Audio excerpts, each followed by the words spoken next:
दोस्तों, अमेरिका के मौजूदा राष्ट्रपति जो बाइडेन का कार्यकाल सिर्फ कुछ हफ्तों का बचा है, लेकिन अपने कार्यकाल को खत्म करने से पहले उन्होंने भारत के पक्ष में एक बड़ा फैसला लिया है। असल में भारत के साथ होने वाली 1.17 अरब डॉलर की एक डील को मंजूरी बाइडेन प्रशासन की तरफ से दी जा चुकी है। दूसरी अपडेट इजरायल और भारत से सामने निकल के आ रही है, जहां पर इजरायल की ही तरीके की टेक्नोलॉजी भारत ने डेवलप कर ली है अपने देश में, और अब किसी भी इंपॉर्टेंट सर्जिकल स्ट्राइक के लिए भारत को फाइटर जेट की जरूरत नहीं पड़ेगी, बल्कि भारत अपने इस नए हथियार से इस मिशन को इजीली आगे बढ़ा सकता है। तीसरी खबर भी इंडिया और इजरायल से सामने निकल के आ रही है, जहां पर इजरायल की जानी मानी कंपनी इजरायल एरोस्पेस इंडस्ट्रीज अब भारत के अलग अलग स्टार्टअप्स के साथ पार्टनरशिप करने जा रही है। चौथी खबर भारत के एफडीआई यानी कि फॉरेन डायरेक्ट इन्वेस्टमेंट से सामने निकल के आ रही है। जो इन्वेस्टमेंट भारत के अंदर लगातार डिक्लाइन हो रही थी, अब वो धीरे से ऊपर जाना शुरू कर चुकी है। पांचवी अपडेट कनाडा और अमेरिका से सामने निकल के आ रही है, जहां पर अमेरिका द्वारा दी गई टैरिफ की धमकी के बाद जस्टिन ट्रूडो के सुर काफी ज्यादा बदल चुके हैं। आइए आज के इस वीडियो में पांचों इंपॉर्टेंट अपडेट डिटेल्स में आपको बताते हैं। यदि आपको हमारी ये न्यूज सीरीज पसंद आ रही है तो आज के इस वीडियो को लाइक और चैनल को सब्सक्राइब जरूर कीजिएगा। सबसे पहले अमेरिका से आ रही अपडेट की बात की जाए तो कुछ समय बाद बाइडेन का प्रशासन पूरी तरीके से खत्म होने वाला है। ट्रंप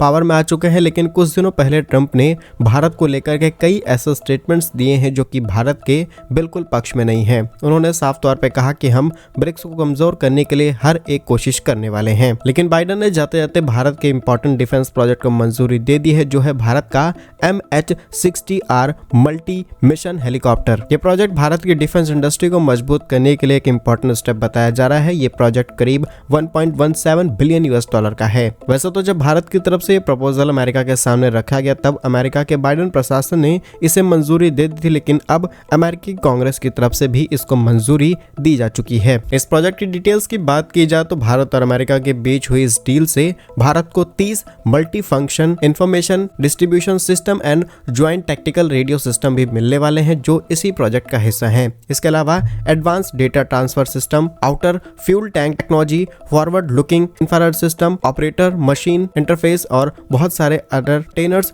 डिजाइन और टेस्टिंग की फैसिलिटीज भी भारत को प्रोवाइड की जाएगी। फिलहाल बाइडेन का यह फैसला भारत के लिए बहुत पॉजिटिव हो सकता है, क्योंकि बाइडेन जाते जाते कई ऐसी वॉर शुरू करा चुके हैं दुनिया भर के अंदर, जो आगे चल के बड़ा रूप ले सकती हैं। एग्जाम्पल के तौर पर यूक्रेन को आधुनिक हथियार दिए गए हैं, परमाणु हथियार उन्हें वापस करने की बात शुरू हो चुकी है। सीरिया हो, इजराइल हो, ईरान हो, हर जगह पर आपको कॉन्फ्लिक्ट देखने को मिलेगा, लेकिन भारत ही वो देश है जिसके साथ पॉजिटिव वे में काम शुरू किया जा चुका है। इस अप्रूवल के बाद भारत को जल्द ही ये हेलीकॉप्टर्स डिलीवर कर दिए जाएंगे। क्या मानना है आपका इस खबर पर, हमें कमेंट्स में जरूर बताइएगा। दूसरी खबर भारतीय सेना से सामने निकल के आ रही है, जहां पर भारतीय सेना के हाथ में भी अब सुसाइड ड्रोन्स लग चुके हैं और इन्हें सेना में ऑफिशियली शामिल किया जा रहा है। इसका नाम है नागास्त्र 1 और ये कुछ उस तरीके के एडवांस ड्रोन है जिस तरीके की टेक्नोलॉजी आज इजराइल में इस्तेमाल की जाती है, और अब भारत भी इजराइल के स्टाइल में भी आसानी से एयर स्ट्राइक कर सकता है। आप जानते होंगे आज के समय में फाइटर जेट्स उतने ज्यादा इस्तेमाल नहीं किए जा रहे हैं, ड्रोन्स का बजट का इस्तेमाल हो रहा है, चाहे इजराइल हो, ईरान हो, हर जगह पर हमें ये ड्रोन्स इस्तेमाल होते हुए नजर आए हैं। और सबसे बड़ी बात कि सिर्फ इन्हें सेना को सौंपा नहीं गया, बल्कि सेना की ओर से नागास्त्र 1 का परीक्षण किया जा चुका है चीन से लगती हुई सीमा, जो कि लद्दाख के पास है, या फिर एक्यूरेटली बात की जाए तो नुब्रा घाटी में इस टेस्ट का परीक्षण किया गया, जहां डिफेंस एक्सपर्ट्स का ये भी मानना है कि इस सुसाइड ड्रोन के आने के बाद भारत के पास जो सर्जिकल स्ट्राइक करने की फैसिलिटी है बहुत ज्यादा एडवांस हो जाएगी, एंड एज वेल भारत को फाइटर जेट्स की जरूरत नहीं पड़ेगी। हालांकि कई मायनों में फाइटर जेट और भी ज्यादा इंपॉर्टेंट हो जाता है, लेकिन छोटे स्ट्राइक्स के लिए भारत आसानी से इन ड्रोन का इस्तेमाल कर सकता है। फिलहाल यह सुसाइड ड्रोन 2 तरीके के वेरिएंट्स में आता है, दोनों में ही अलग अलग फैसिलिटीज है, जिनमें से एक 60 मिनट और दूसरा 90 मिनट तक उड़ान भर सकता है। यह ड्रोन अपने साथ 6 किलोग्राम के वजन को ले जा सकता है, लेकिन इसकी ऊंचाई की क्षमता काफी ज्यादा एडवांस है। इसकी ऑपरेशनल रेंज 15 किलोमीटर की है और यह करीब 4500 मीटर की ऊंचाई पर उड़ान भरते हुए हमला कर सकता है। ये दुश्मन के आ रहे किसी भी टैंक, बंकर, डिपो या फिर छोटे कैंप्स को आसानी से तबाह कर सकता है। जानकारी के लिए आपको बता दें कि नागास्त्र 1 को इकोनॉमिक्स एक्सप्लोजिव कंपनी की तरफ से तैयार किया गया है, जो कि नागपुर में है। फिलहाल भारत की इस बड़ी तैयारी के लिए कमेंट बॉक्स में जय हिंद जरूर लिखिएगा। नेक्स्ट इंपॉर्टेंट अपडेट की बात की जाए तो ये भारत और इजराइल से सामने निकल के आ रही है, जहां पर इजराइल की जानी मानी एरोस्पेस कंपनीज का नाम है इजरायल एरोस्पेस इंडस्ट्रीज। अब ये भारतीय स्टार्टअप्स के साथ एक इंपॉर्टेंट MOUs और कुछ इंपॉर्टेंट पार्टनरशिप करने वाली है, सो दैट हम नया स्ट्रक्चर दे सकें इंडियन स्टार्टअप्स को, और इनका फोकस सिर्फ और सिर्फ डिफेंस पर नहीं बल्कि भारत की एरोस्पेस इंडस्ट्री को भी और ज्यादा इंप्रूव करना है। फिलहाल इस पार्टनरशिप के तहत इंडियन स्टार्टअप्स को बहुत सारी टेक्नोलॉजीज ट्रांसफर की जाएंगी। इसी के साथ उनको अपने नए इक्विपमेंट्स तैयार करने के बाद उन्हें टेस्ट करना, उनके रिव्यूज और इसमें लगने वाले इंपॉर्टेंट कंपोनेंट्स एंड पार्ट्स की सप्लाई भी इजराइल की तरफ से की जाएगी, so that Indian startup efficiently अपने प्रोजेक्ट को और ज्यादा बड़े स्केल पर कर पाएं और इसके मल्टीपल बेनिफिट्स भारत को मिलने वाले हैं। नेक्स्ट इंपॉर्टेंट अपडेट की बात की जाए तो भारत के FDI यानी कि फॉरेन डायरेक्ट इन्वेस्टमेंट से सामने निकल के आ रही है, जहां पर हमें काफी इंपॉर्टेंट ग्रोथ देखने को मिली है।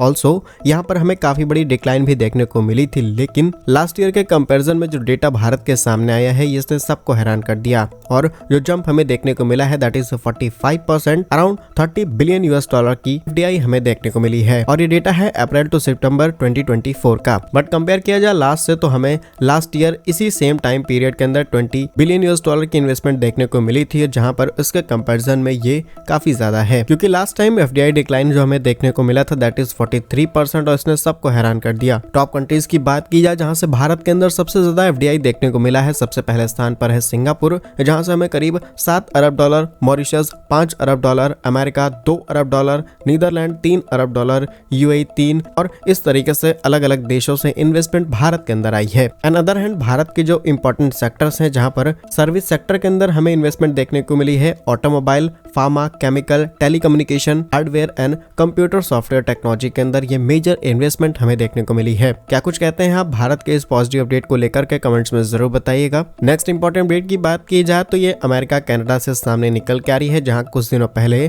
ट्रंप ने ये कहा कि Canada, Mexico and China these are 3 countries जिनके ऊपर ये 25% तक टैरिफ को लगाने वाले हैं, क्योंकि यहाँ से इलीगल इमिग्रेशन और बहुत सारी अवैध चीजें इनके देश के अंदर आ रही हैं, जिन्हें ट्रंप किसी भी हालत में रोकना चाहते हैं। और अगर ये देश अपने कानून बदल करके कोई बड़ा फैसला नहीं लेते तो सिर्फ हम ही हैं जो इस चीज को रोक सकते हैं, और इसके लिए हम इन सभी देशों से आने वाले इंपोर्ट्स पर भारी टैरिफ लगाने वाले हैं। इसके बाद इन देशों के अंदर हलचल तेज हो गई। जस्टिन ट्रूडो तुरंत फ्लोरिडा डोनाल्ड ट्रंप से मुलाकात करने के लिए पहुंचते हैं और इसी मीटिंग के दौरान ट्रूडो ने ट्रंप से कहा कि आप जो नया टैरिफ की प्लानिंग कर रहे हैं ये कनाडा की अर्थव्यवस्था को बहुत बुरी चोट पहुंचा सकता है। ऑल्सो इंडिया की तरफ से जो स्टूडेंट्स आने वाले हमारे देश के अंदर हैं वो लगातार गिरते चले जा रहे हैं, उनका डेटा भी धीरे धीरे कम होता चला जा रहा है। वो एक बड़ी चोट है कनाडा के लिए, लेकिन ऐसे में अमेरिका का ये फैसला कनाडा की बुरी हालत कर सकता है। और इसी बात पर ट्रंप ने जवाब देते हुए कहा कि कनाडा को अमेरिका का 51वां राज्य बना देना चाहिए, यानी कि कनाडा 51 स्टेट बन जाए अमेरिका का और कनाडा भी अमेरिका का हिस्सा बन जाए। अब वैसे देखा जाए तो ये सोचने में थोड़ी सी इम्पॉसिबल चीज लग रही है, लेकिन इससे एक बात पता चलती है कि ट्रंप अपने फैसले को पलटने वाले नहीं हैं और कनाडा के ऊपर ये जो ड्यूटी लगने वाली है इसे लागू करके ही मानेंगे। आज दोनों देशों के बीच में $100 अरब से भी ज्यादा का व्यापार किया जाता है और इसी व्यापार से अच्छा प्रॉफिट ट्रंप कमाना चाहते हैं। क्या सोचते हैं आप अमेरिका के इस फैसले पर? कमेंट्स में जरूर बताइएगा। भारत कैसे ही वीडियोस पाने के लिए वीडियो को लाइक, चैनल को सब्सक्राइब जरूर कीजिए। वंदे मातरम, भारत माता की जय।